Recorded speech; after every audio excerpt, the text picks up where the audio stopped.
It's an interesting point when you're a senior entrepreneur. You've done it more than once and you've got more than one company. You reach the point of saying, well, how much do I want to sacrifice? How much time do I not want to spend with my grandchildren and my children?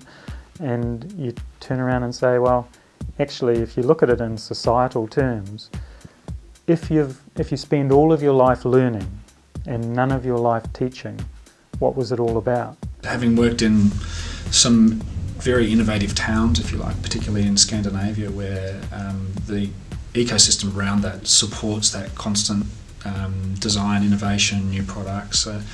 New Zealand's quite unique.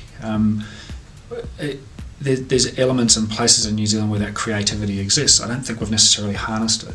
And that's a great reason to keep businesses in New Zealand, particularly like ours. And so there comes a point in your life where you say, if I've learnt all this and I don't then go on to teach it, then somebody else has got to start from zero. So I think it's incumbent upon senior entrepreneurs, particularly in this country where we say we've got a lot of entrepreneurial talent, but we actually don't have a lot of entrepreneurial skills. One thing that I guess concerns me a little bit is the sort of number 8 wire thing. I mean, I think even though that's part of the sort of cultural New Zealand lexicon, I think we have to move beyond that, because that was about doing a lot with not very much, about being versatile, and I think that's a fantastic story. But you kind of I'd like my children to be telling a slightly different story, which is not just about invention but about entrepreneurship. I've dreamed up schemes for training entrepreneurs, and let's start with what I think is the model: screen for entrepreneurial behaviour. And this is psychological profiling. Find out who, very early on, secondary school or even earlier, who is psychologically capable of handling the stresses and strains of being an entrepreneur and has the risk-taking profile and the intellect to be able to do the sorts of things that are required. The opportunity to move beyond just invention to entrepreneurship and creating value or capturing value is it the education system? I mean, that can improve. I mean, we don't teach entrepreneurship at universities, and it's not just university graduates. It's got to be from day one in school, really, because many of the people that will go on to lead companies in New Zealand are not necessarily going to be university graduates. And then there is the bag carrier, and this is the important bit. They follow around an entrepreneur, and my first iteration of this thinking was, well, they should follow around someone like me, and because I'm an entrepreneur and so I know what I'm doing, and they should learn from me. And then I realised, well, actually, the second time round, you're no longer an entrepreneur. As such, you behave more like an investor because you've got more money, and those moments of terror that you feel as a new entrepreneur are hard to replicate.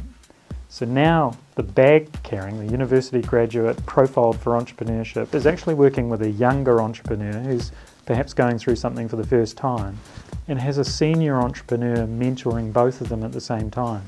So the bag carrier is in the warfare. Those moments, like warfare, it's 90% boredom, 10% sheer hell. In that sheer hell moment is where all the learning is. And that's where the wisdom of the senior entrepreneur can make a world of difference to both of them. So I think as a culture, we just need to become more entrepreneurial. We need to value that sort of more of a capitalist attitude. We should be proud of striving to become a wealthy country rather than sort of being embarrassed by it. I think it is true that the tall poppy syndrome is well and truly alive in New Zealand, but part of becoming an entrepreneur should be the training, that we train our entrepreneurs. This is what you're going to go through, this is what's going to happen, and failure means this. It's not failure, it's actually accelerated learning. And yes, the general public may take a dim view of your accelerated learning, but put it down to cost of training and move on. It's not how many times you fall over, it's how many times you get up that makes the difference. And so I think we need to move beyond just 100% pure New Zealand. It needs to be 100% pure and smart, and we should be proud of that. One of the challenges of doing business overseas in the software sector is the 100% pure brand. I mean, it's a fantastic position for New Zealand to play in the world, but great software coming from the world's recreation park is a challenging position for us to be in. So I think one of the opportunities for the leaders in this country, of the multinationals and also the smaller software companies like us, is to shift people's perception of what technology can come out of New Zealand, and it can be very good. But we've got to brand it, we've got to be proud of it, and we've got to be a little bit more bold in terms of how we tell the world about it.